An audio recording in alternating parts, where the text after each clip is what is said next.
United Party for National Development, or UPNDP in Zambia, has recently challenged President Edgar Lungu to be transparent and honest about the country's debt.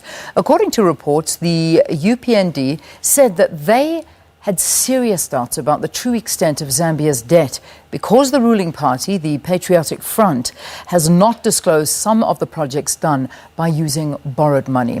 Nicole Beardsworth, a political analyst, joins us in studio now to talk about a couple of these issues. Nicole, thanks for coming in. Thanks so much for having me. Yeah, it's a pleasure. So it was reported that Zambia's public debt stood at $12.45 billion in August 2017. What are the main causes of Zambia's debt? I mean, maladministration, I imagine, would be the biggest reason, but perhaps there's more to it. So there is quite a bit more to it, actually. In 2011, when the Patriotic Front came to power, President Sata, who was the president at the time, had undergone a massive infrastructure drive. So he had been building roads and clinics and schools across the country between 2011 and the point when he died in October 2014.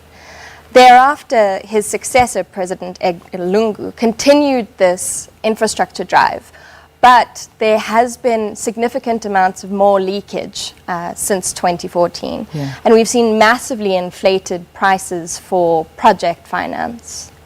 So, I mean, we've also seen talks between the IMF and Zambia, and they've failed. I mean, these attempts have absolutely gone nowhere.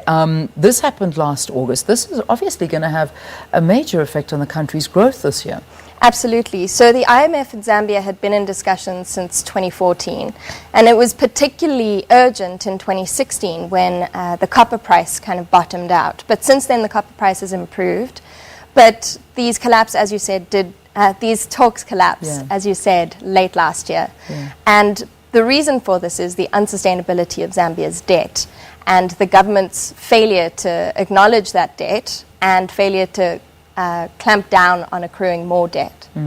We've seen a big trend within Africa and some African countries where if they can't find help at International Monetary Fund or any other places, they turn to China. And that's where we start seeing the funding coming in from the infrastructure.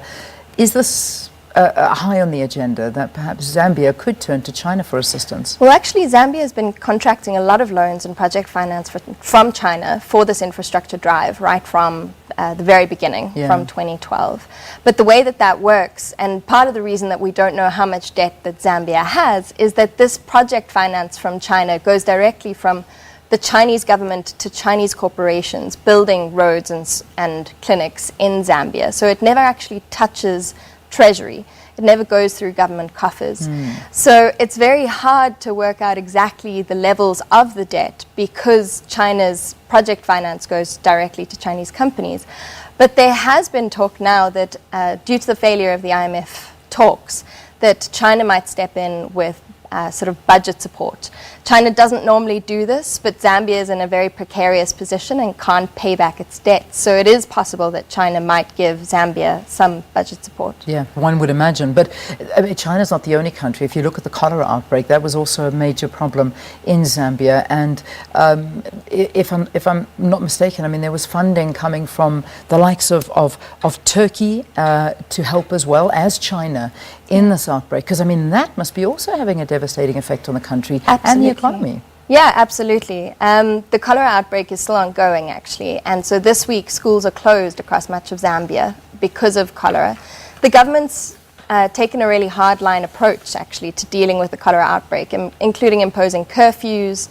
They've been clamping down on informal traders, pushing them off the streets. This has led to riots in some places, high-density suburbs, in Lusaka and in Kabwe in Central Province. Yeah. In terms of energy as well, that's an issue. Just if we could talk on that briefly.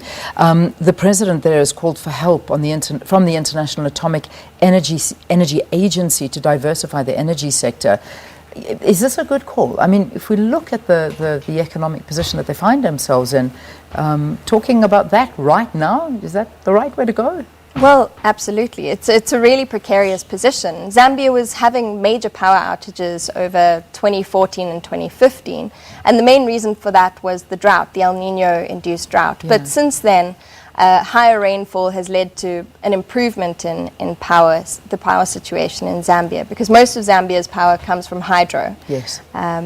So I understand that this nuclear drive that they're trying to push is less about having more capacity and more about contracts and kickbacks. Yeah, which we know, as in South Africa, I mean, something that we've been fighting against for a long time, and we're finally starting to see a little bit of a turnaround in policy. Perhaps nothing official, but we saw the president of the ANC, Cyril Ramaphosa, saying we're going to have to very much so rethink this, and that's on a South African perspective. So for Zambia to go that route, that could spell a huge disaster for the country.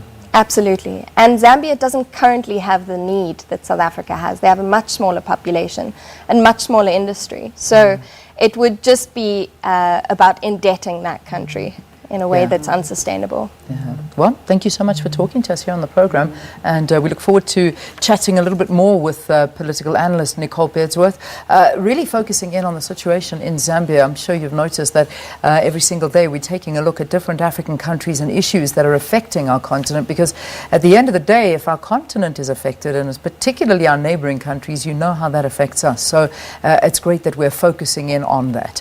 Let's now take a break here on the program.